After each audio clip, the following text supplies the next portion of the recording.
All right, so there was a post recently made by VDM where he was lamenting about the state of the country, um, claiming and blaming it to the fact that everything, in terms of, in fact, a lot of things that are going on, a lot of economic activities have been centered around Lagos, and hence neglecting the development of these activities around other states, which I tend to completely concur with.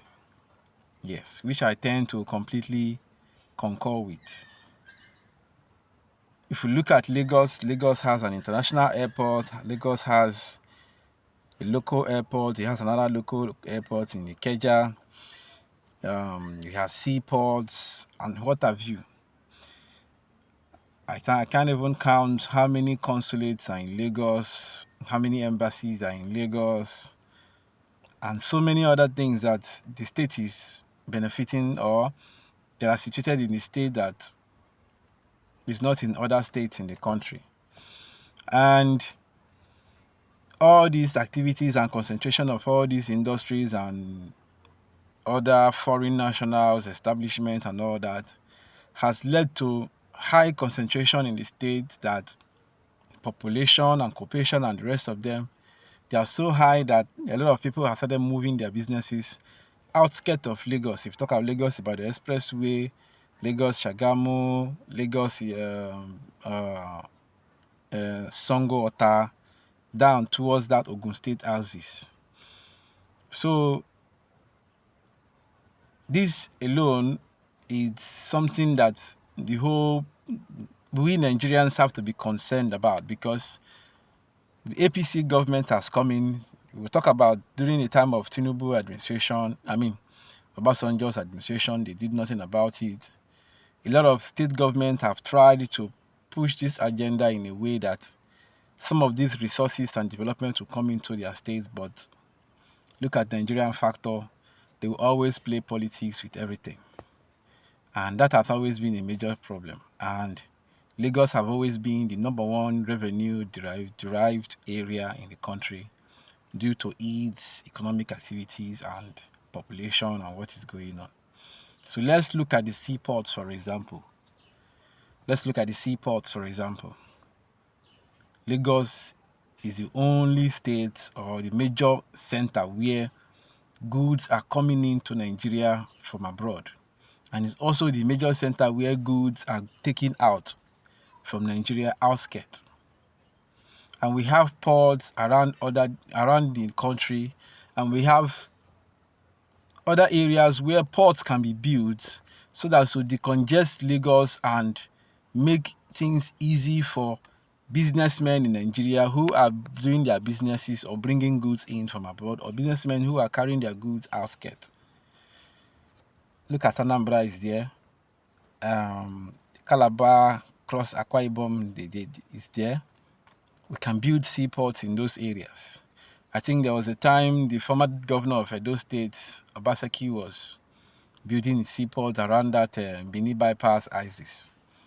Don't know what happened to that project. And which also calls to question the integrity of some of our government officials, especially the governors.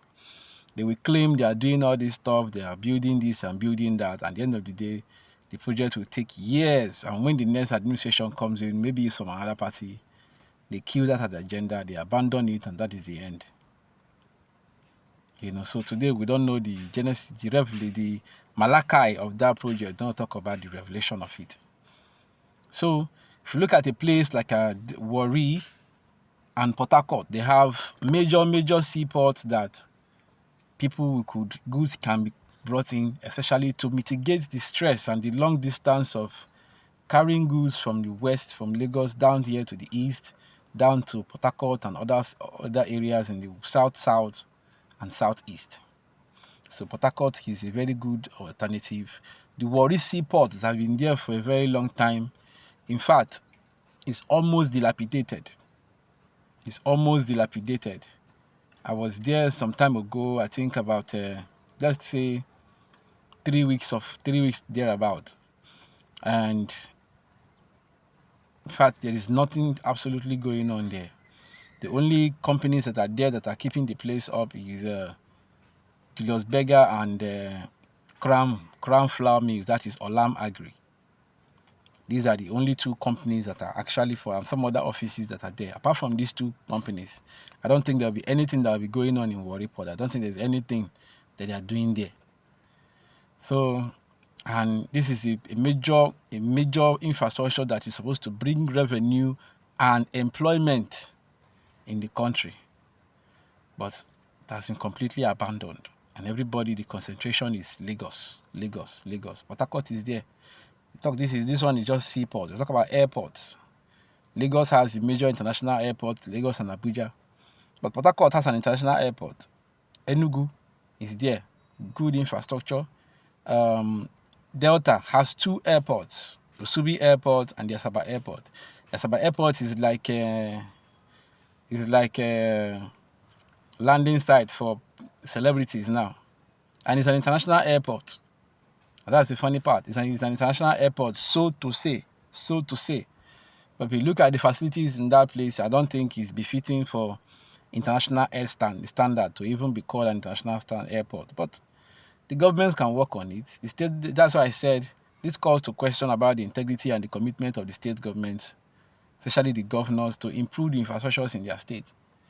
Because when the government comes in and they promise heaven and earth and they say they will do this, they will do that, these are the critical areas they need to look into to actually improve their state and generate revenues. But they will not. But their main concentration is when the government have built roads, they've provided healthcare, education, we say the government have done well. To me, I don't care about that. Is not even the parameter for me, because those are the basic essential needs that the government must meet. They are like the basic functions they are supposed to carry out. So if a government is coming and is telling me they will build roads, they will do this, they will do that, okay. But that is not one thing that it shows you have nothing to do for it. It shows that you have no agenda. There is nothing you are planning, because other governors have done roads. Other administrations, they've built schools, they've built hospitals. So you basically have no plan. But if you look at key critical issues, key critical elements in the state that could generate revenue, that could improve the lives of the people, that could develop the states, create more jobs, these are the strategies and areas these governors have to work on. But nobody is talking about it. Because why? These politics we are talking about is being played right from the center, which is from the federal government. Because if they want to make a change, if the federal government actually is interested in improving the states, what they will have to do, they know that the first thing they need to do is to decentralize this major aspect of the country economy, so that production and distribution can be viable in Nigeria.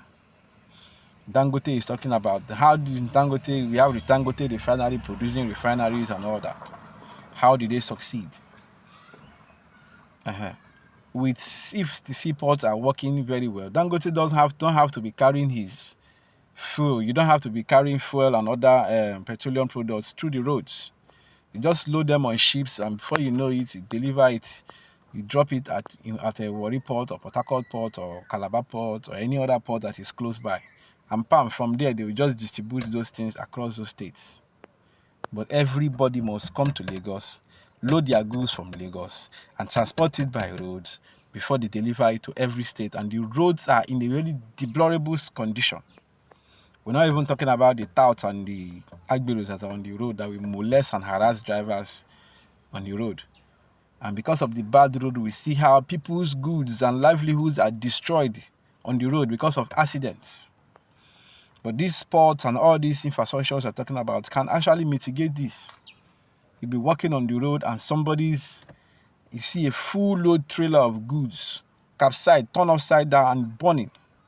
And that's somebody's money, that's somebody's sweat, that's somebody's investment wasting away, because our governments have decided not to actually critically think of the things they should do to actually alleviate the up the fears and the level of masses, so that everybody will be actually, things will actually go well in Nigeria. It's very, very funny. It's very, very funny. And as long as we continue this way, the governments, they need to wake up. And the people too, we need to wake up. We need to start speaking. We need to start talking about all these things, so that these people that are ruling us will understand that we are no longer sitting by and watching them do what they want. They must be accountable. They must be ready to do what the people want. Thank you very much.